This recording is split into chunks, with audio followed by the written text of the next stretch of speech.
അപ്പോൾ നമുക്കതിനായിട്ട് കുറച്ച് വെള്ളം അടുപ്പത്ത് വെച്ച് കൊടുക്കാം. അതൊന്ന് തിളച്ച് വരുമ്പോഴത്തേനും നമുക്കതിനകത്തോട്ട് ഇട്ട് കൊടുക്കേണ്ടത് പെരിഞ്ചീരകമാണ് കേട്ടോ.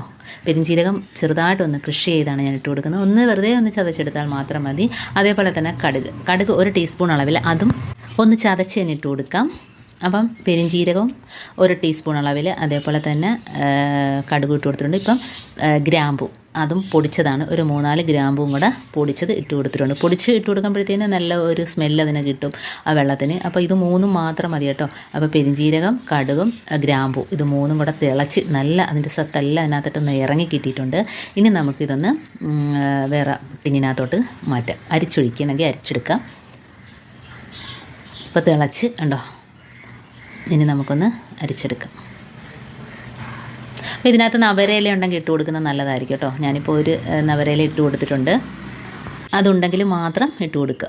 ഇതിപ്പോൾ ഞാൻ അരിപ്പയിലൊന്നും അരിച്ചിട്ടില്ല, ഇത് വെറുതെ ഇതേപോലെ ഒന്ന് അരിച്ച് തെളിച്ചെടുത്തതേ ഉള്ളൂ. ഇനി നമുക്കത് നമ്മുടെ സ്പ്രേ ബോട്ടിൽ കുപ്പി ഉണ്ടെങ്കിൽ അതിനകത്തോട്ട് ആക്കാം, അതല്ലേ സാധാ കുപ്പി ഉണ്ടെങ്കിൽ അതിനകത്തോട്ട് ആക്കാം. അപ്പോൾ ഇങ്ങനെ ഒഴിച്ചു കൊടുക്കുമ്പോൾ തന്നെ നമുക്ക് ഉറുമ്പുള്ള സ്ഥലത്ത്, പാറ്റ, പല്ലി, അതേപോലെ എലി വരുന്ന സ്ഥലത്ത് ഈ സൊല്യൂഷൻ റെഡിയാക്കി ഒഴിക്കാവുന്നതാണ്. അപ്പോൾ നമുക്ക് ധൈര്യമായിട്ട് ഇതേപോലെ കെമിക്കലൊന്നും ഇല്ലാത്തതുകൊണ്ട് തന്നെ നമ്മുടെ കിച്ചണിലാണെങ്കിലും ഗ്യാസ് സ്റ്റോപ്പിൻ്റെ അടിയിൽ ഉറുമ്പൊക്കെ വരുന്നതിനൊക്കെ നമുക്കിത് ഒഴിച്ചു കൊടുക്കാവുന്നതാണ്.